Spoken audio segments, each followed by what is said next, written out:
ভালোবাসা এক অদ্ভুত আবেগ, যেখানে বিশ্বাস গড়ে তোলে সম্পর্ক, আর বিশ্বাসঘাতকতা গড়ে তোলে প্রতিশোধ। এই গল্প এক প্রেম, এক প্রতারণা, আর এক মেয়ে যে হেরে না গিয়ে জিতে নেয় ন্যায়বোধের যুদ্ধ। তিনটি চরিত্র, আর একটি প্রেমত্রিভুজ, আর একটি চিঠি যা সব কিছু বদলে দেয়। এই গল্প শেষ চিঠি, যেখানে শেষ মানেই সব শেষ নয়, কখনো সেটা হয় শুরু ন্যায়ের।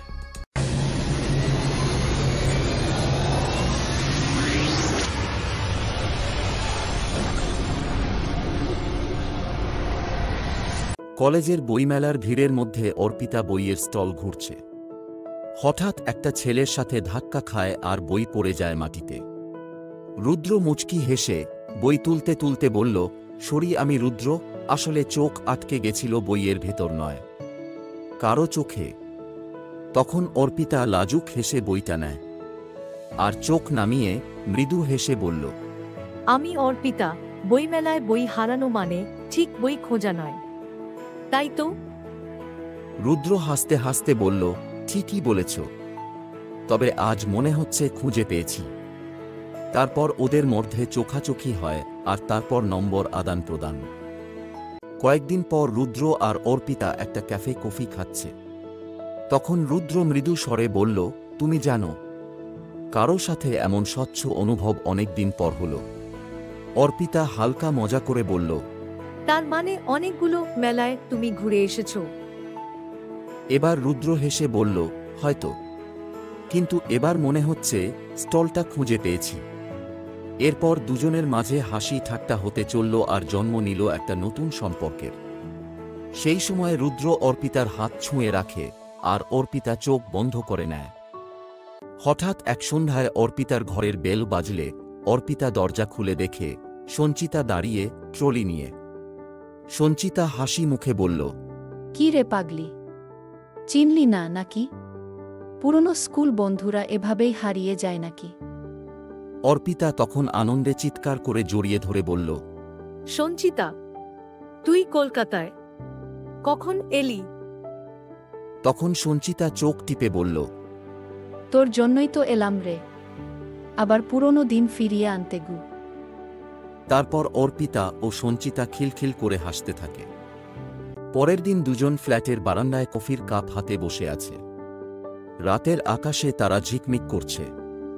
সঞ্চিতা তখন দূর আকাশের দিকে তাকিয়ে বলল, তুই জানিস অর্পি, ছোটবেলায় যখন তোকে দেখতাম ভাবতাম তুই সব পেয়ে যাবি। কথাটা শুনে অর্পিতা হেসে বলল, সব পেয়ে গেলে মন খালি থাকে না সঞ্চি, কখনো কখনো যা চেয়েছি ঠিক সেটাই হারিয়েছি। সঞ্চিতা কিছুটা থেমে বলল, আর কখনো কখনো কারো যা আছে সেটা চুরি করতে ইচ্ছেও করে। কিছুদিন পর রুদ্র একটা অফিসে নতুন জয়েন করেছে। ক্যান্টিনে ট্রেতে কফি নিয়ে ঢুকছে, ঠিক তখনই একটা মেয়ের সাথে ট্রেতে ধাক্কা লাগে। কিছুটা কফি ছিটকে পড়ে মেয়েটার ড্রেসে, আর ওই মেয়েটা ছিল অর্পিতার বন্ধু সঞ্চিতা। তখন সঞ্চিতা রেগে বলল, এক্সকিউজ মি, দেখে তো চলবেন। তখন রুদ্র হাসি চেপে হাত তুলে ক্ষমা চেয়ে বলল, ভীষণ দুঃখিত মিস, আমি আসলে কফিতে ডুবেছিলাম, ড্রেস নয়। রুদ্রর কথা শুনে সঞ্চিতা মুচকি হেসে বলল, চেষ্টা করবেন পরের বার মাটিতে হাঁটতে, আকাশে নয়। তখন রুদ্র হেসে ঠাট্টার সুরে বলল, আমি আবার আকাশ ছোঁয়ার স্বপ্ন দেখি, সেখানেই তো সুন্দরীরা মেলে। কথাটা শুনে সঞ্চিতা এবার একটু হেসে ফেলে। তারপর ওদের মাঝে চলে ইশারায় হাসি, আর শুরু নতুন এক অধ্যায়ের। দুদিন পর খুব বৃষ্টি হচ্ছে। সঞ্চিতা পার্কিং লটে দাঁড়িয়ে ভিজছে। সেটা দেখে রুদ্র ছাতা হাতে এগিয়ে আসে। রুদ্র ছাতা এগিয়ে দিয়ে হালকা কৌতুকে বলল, ছাতা ছাড়াও পৃথিবী ঘোরা যায়, তবে ঠান্ডা লাগলে মিটিং মিস করবেন। সঞ্চিতা এবার হেসে ছাতা ধরে বলল, তাহলে পৃথিবী ঘোরার সাথে ছাতাও উপহার। রুদ্র চোখ টিপে মজা করে বলে, গিফট উইথ ফ্রেন্ডশিপ অফার। তারপর একসাথে ছাতার নিচে দুজন হাঁটতে থাকে। পরের দিন রেস্তোরাঁর কোণে মোমবাতির আলোয় বসে আছে রুদ্র ও সঞ্চিতা। সঞ্চিতা চোখ নামিয়ে মৃদু কণ্ঠে বলল, রুদ্র, তোমার সাথে কথা বলতে বলতে সময় কেমন উড়ে যায়, ভয় হয় মাঝে মাঝে কি? রুদ্র সিরিয়াস হয়ে বলল, ভয় কিসের? সঞ্চিতা কিছুক্ষণ চুপ থেকে বলল, ভয় যে হারিয়ে যাব, আবার যদি একা পড়ে যাই। রুদ্র তখন নরম কণ্ঠে সঞ্চিতার হাত ধরে বলল, আমি চাই না তুমি আর একা থাকো। একদিন রুদ্র নিজের ফ্ল্যাটে বসে ফোনে কথা বলছে অর্পিতার সাথে, আর ল্যাপটপে হোয়াটসঅ্যাপে চ্যাট করছে সঞ্চিতার সাথে। অর্পিতা ফোনে হাসতে হাসতে বলল, কাল নাকি আমার জন্য সারপ্রাইজ আছে। রুদ্র মিষ্টি গলায় বলল, তোমার জন্য চাঁদ তারাও নামাবো, কাল দেখবে। ফোনে কথা বলার সময় রুদ্র ল্যাপটপে দ্রুত টাইপ করে। হোয়াটসঅ্যাপ মেসেজে সঞ্চিতাকে লেখে, miss you badly, wish you were here tonight. Rudra দুদিকে চালিয়ে যাচ্ছে, কথা আর মেসেজ, মুখে মায়া আর মনে ছলনা। পরের দিন রুদ্র সঞ্চিতাকে একটা নেকলেস গিফট দেয়। নেকলেস নিয়ে সঞ্চিতা হাসতে হাসতে বলল, ওয়াও, এই ডিজাইনটা তো একদম আলাদাই। আর অন্যদিন রুদ্র অর্পিতাকে প্রায় একই রকম নেকলেস উপহার দেয়। নেকলেস নিয়ে অর্পিতা খুশিতে বলল, তুমি জানো আমি ঠিক এই রকম নেকলেস খুঁজছিলাম। একদিন অর্পিতা রুদ্রের ফোন ধরে, আর ওখানে সঞ্চিতার মেসেজ আসে। মেসেজে ছিল, কাল রাতটা ছিল ম্যাজিক্যাল, তোমার স্পর্শ এখনো টের পাই। মেসেজ পরে অর্পিতার কান্না করতে লাগে। কিন্তু রুদ্র ক্লাভার। রুদ্র তখন মুহূর্তের মধ্যে রাগ করে চিৎকার করে বলে, তুমি আমার ফোনে হাত দেবে? বিশ্বাসটা কি কেবল একতরফা?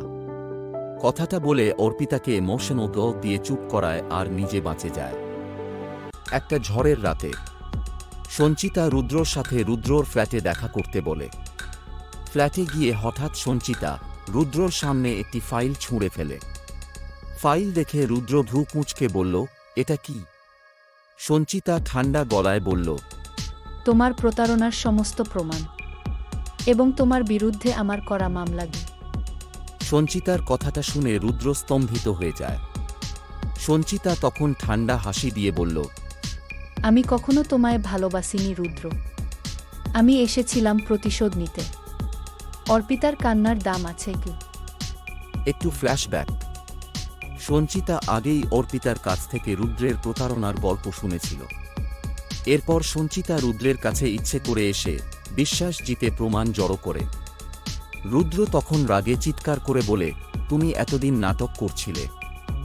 সঞ্চিতা ঠান্ডা গলায় বলে, ঠিক যেমন তুমি করেছিলে, দুজনের সাথে প্রেমের নাটক, এবার শেষ পর্দায়। রুদ্র রেগে চিৎকার করে বলল, চুপ করো সঞ্চিতা, আরেকটা কথা বললে।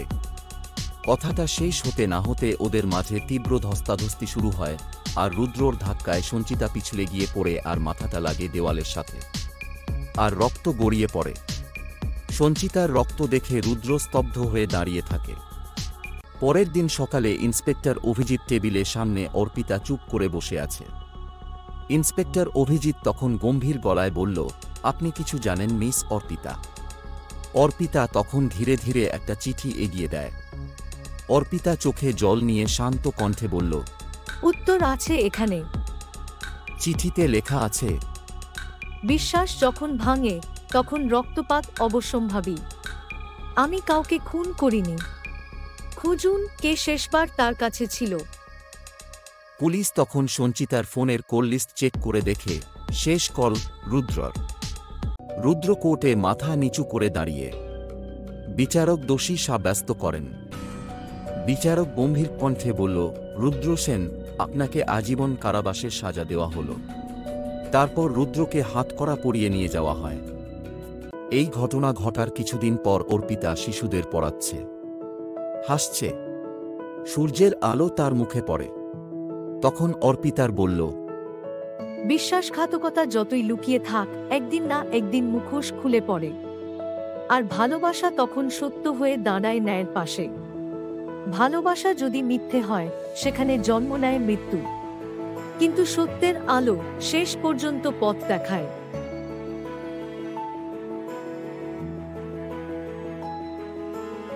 ইউনিট 007 এর পরবর্তী গল্প নিয়ে আসছি পরের সপ্তাহে। আমাদের এই গল্প ভালো লাগলে প্লিজ একটা লাইক দেবেন, শেয়ার করবেন আপনাদের বন্ধুদের সাথে, যাতে তারাও ইউনিট 007 এর গল্প পড়তে পারে। আর আমাদের চ্যানেলে নতুন হলে প্লিজ সাবস্ক্রাইব করে পাশের বেল আইকনটা টিপে দেবেন, যাতে নতুন গল্প আপনাদের কাছে আগে পৌঁছে যায়।